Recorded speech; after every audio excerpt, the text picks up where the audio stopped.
Ang pagong at ang kuneho. Sa isang tahimik na kagubatan, may isang kuneho na sobrang bilis at sobrang yabang. Walang makakatalo sa akin!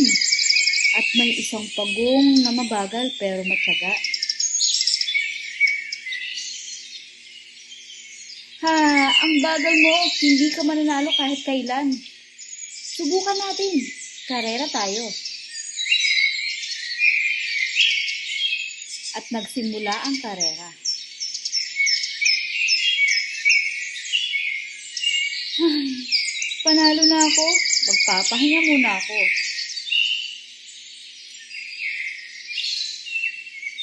Hindi huminto ang pagong, dahan-dahan pero tuloy-tuloy.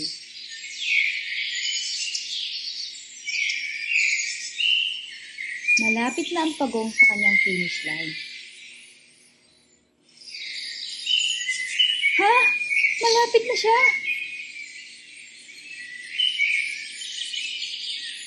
At sa huli, nanalo ang pagong.